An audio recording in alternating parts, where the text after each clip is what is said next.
bienvenue au PEC des ex, édition du 3 janvier 2014. Ici Sandrine Champigny. Avec moi, trois ex, Marc-André Farran, Marc-Olivier Fortin et Jean-François Baby. Donc, pour commencer, la question inévitable, la crise aujourd'hui, l'affaissement d'un pont, tout un quadrilatère dans le quartier latin qui est fermé à la circulation, complètement sinistré. Donc, qu'est-ce que vous avez à dire là-dessus? Ben, si les Montréalais ont eu de la misère pendant la crise étudiante, je pense que là, ils vont savoir c'est quoi la vraie misère de circulation. Ben écoute, mais tu sais, c'est une bonne bague d'entrée de jeu, là, mais il faut dire que la situation a été sérieuse. Et je pense aussi que faut dire qu'au début, le chef des Bleus avait sous-estimé la crise. Lorsque les syndicats sont allés, il avait dit que ça allait se régler rapidement. Aujourd'hui, on voit les conséquences qui a suivi. Par contre, je dois admettre que à partir du moment qu'il a vu que ça s'empirait et ça allait de mal en pis, je pense qu'il a pris les actions nécessaires. On a vu que le fédéral était rentré là-dedans aussi. On voit que Ottawa est venu. Le PM maintenant a eu les pouvoirs. Je pense que la situation va se régler là, tranquillement. Il a pris les actions qu'il fallait, mais il faut dire, au début, il avait effectivement sous-estimé la crise. Juste rappeler, il y a présentement 15 morts, 94 blessés et 72 disparus. Et le premier ministre du Québec est venu prêter main forte au maire de Montréal pour contribuer à la gestion de la situation. Tu vois, là-dessus, Sandrine, je ne suis pas d'accord avec Marc-Olivier parce que le premier ministre a vraiment très bien réagi à la situation. Il n'a pas pris ça à la légère, il n'a pas sous-estimé, il a pris le temps d'avoir les données qui étaient disponibles à ce moment-là pour être en mesure de prendre les bonnes actions. Le premier ministre, je le connais personnellement, ça fait plusieurs années qu'on travaille ensemble ou qu'on a travaillé ensemble, et c'est un gars de fond. C'est un gars qui va prendre le temps d'analyser la situation avant de poser des actions. Il ne se pitchera pas à faire n'importe quoi, et il a vraiment pris le temps d'avoir les informations et les données nécessaires pour prendre les bonnes actions. Là-dessus, il a vraiment bien réagi. Je serais d'accord avec toi, mais le fait qu'il ait dit que la crise allait se régler facilement, là, c'est là que je laisse un petit doute sur le fait que là, on parle qu'il collecte des chiffres. J'ai déjà échangé quelques mots avec. Je l'ai connu ultérieurement dans mes années de gloire à l'Assemblée nationale. Mais dire que la crise va se régler facilement, là, j'ai de la misère avec ça. Non, là, tu mélanges deux affaires, Marc-Olivier. Tu mélanges la négociation qui avait lieu en cours et l'effondrement de la rue Berry. C'est deux choses différentes.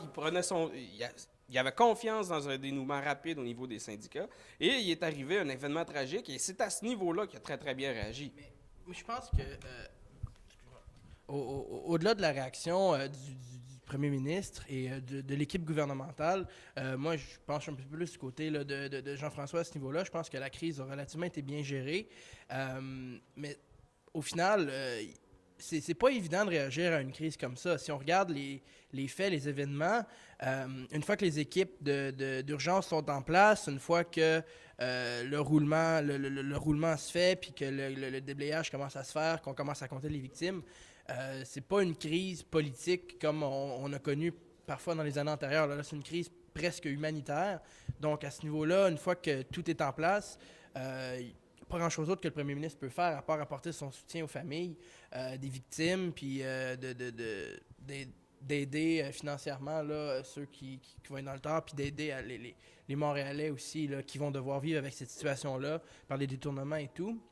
Mais je pense que tout ça, en fait, c'est un peu la négligence de tous les gouvernements précédents par rapport aux infrastructures au Québec. Je pense qu'on a un problème criant d'infrastructures au Québec, et c'est malheureusement encore une des conséquences là, ce qu'on voit aujourd'hui.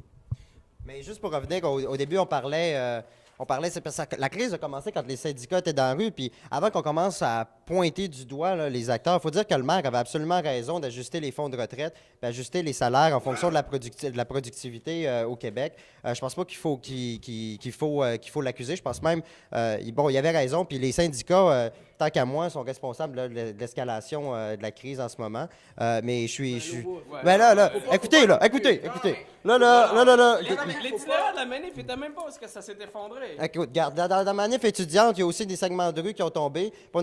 Ça a été.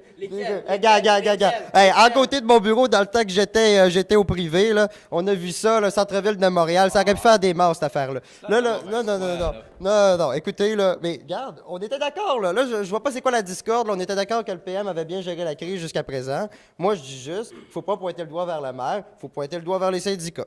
Je pense qu'il n'y a pas de doigt. On peut pas pointer du doigt quelqu'un pour l'effondrement d'un viaduc. Je veux dire, il n'y a personne au monde qui va souhaiter dans son fort intérieur qu'un viaduc s'effondre. Je veux dire, maintenant. C'est deux choses, c'est ça. C'est complètement deux choses. Il y a la crise avec les syndicats et je pense que justement, au contraire de Marc-Olivier, moi je pense qu'il faut saluer justement le comportement des syndicats là-dedans qui, malgré le désaccord et le conflit de travail, ont décidé de mettre ça de côté, de se relever les manches puis de se mettre au travail quand même. C'était quoi le show qu'il y avait? Il allait continuer? Ben, il n'y avait pas vraiment le choix, mais ils ont quand même Ils ont décidé pas de génie, là. Ils ont quand même décidé de travailler en collaboration avec le maire. Ils auraient pu décider tout à fait de dire ben on répond pas aux demandes du maire, on va travailler, mais on répond pas aux demandes du maire, puis le maire n'a pas d'affaires là. Oui, bien, rapidement, pour terminer, un petit mot sur le budget qui a été déposé aujourd'hui. Le budget des Bleus, qui est très, très social-démocrate, que les Rouges ont qualifié d'un peu irréaliste. Donc, j'aimerais savoir ta réaction d'abord. Ben écoute, ce qu'on essaye de faire, c'est d'électrifier. On parlait dans le temps d'électrification des campagnes, là on parle d'électrification du transport.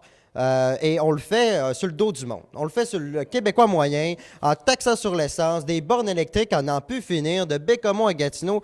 Vierge, est-ce que vous êtes allé à Bécomo? Moi, j'ai habité 5 ans là-bas. Je peux vous dire que le monde, ça roule en 4x4 puis en pick-up. Il y a des affaires de bornes électriques. Vierge, ça va pogner en fait. Ah non, regarde. Puis les taxes à malbouffe, les taxes sur les munitions, les pauvres agriculteurs qui ont des armes. Il y a 500 000 détenteurs d'armes à feu au Québec. Vous avez commencé à les taxer? Voyons donc. Dans quel monde vous vivez, Je dois dire que bon, le budget ne réserve pas énormément de surprises. C'est un budget bleu comme on les connaît. Là, on hausse les taxes, on hausse les dépenses. Mais je dois dire que je suis un peu d'accord avec Marc-Olivier à ce niveau-là. Je pense qu'il y aurait eu lieu d'y aller avec la pédale douce sur les augmentations de dépenses. Sur les augmentations de dépenses, oui, aussi sur les augmentations de taxes.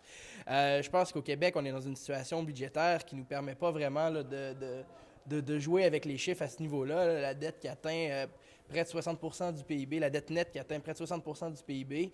Je veux dire, c'est la facture qu'on laisse à nos enfants en bout de ligne et il faut prendre ça à la légère. Je pense qu'on est dans une situation qui impose une certaine rigueur, ce que les Bleus n'ont pas fait. Ouais, ben là, moi, je vais me porter en opposé de mes deux collègues parce que je trouve que c'est un budget qui a de l'avenir. C'est un budget d'avenir. C'est un peu, Marc-Olivier ne sera pas d'accord, là, je le sais tout de suite, mais moi, je le compare un peu à la présidentielle américaine de 2012. Il y avait Mitt Romney qui voulait garder, étirer et étendre le rêve américain des 50 dernières années pour le tirer jusqu'à une limite impossible, alors que Barack Obama qui voulait poser les bases du rêve américain des 50 prochaines années. Mais c'est un peu ce que ce budget-là, il fait. On se tourne vers les technologies électriques, vers les technologies qui vont nous permettre de ne plus être dépendants au pétrole, de créer des jobs d'avenir au Québec, de les garder ici. Ça ne sera pas juste la recherche et création, ça va être la production des biens finis qu'on va vendre. La balance commerciale va s'améliorer. À long terme, ce budget-là va être très, très bon. Et à court terme, le ministre des Finances, qui a d'ailleurs livré une très bonne performance en Chambre, a prévu un surplus de 525 millions de dollars pour mettre sur la dette et il y a une réserve pour imprévu de 2,3 milliards. Si ce n'est pas utilisé, on vient d'en mettre un autre 2,3 milliards sur la dette. Donc, il garantit nos services publics, il s'arrange pour développer les technologies de l'avenir, puis en plus, il baisse la dette. Moi, je trouve que c'est un excellent budget. Bien, écoutez, merci de vos commentaires, mais c'est tout le temps qu'on avait. Oui, déjà, c'est déjà terminé. Prête à m'obstiner. Ouais, c'est le fun, ça. On se retrouve demain pour une autre édition du PEC des Ex.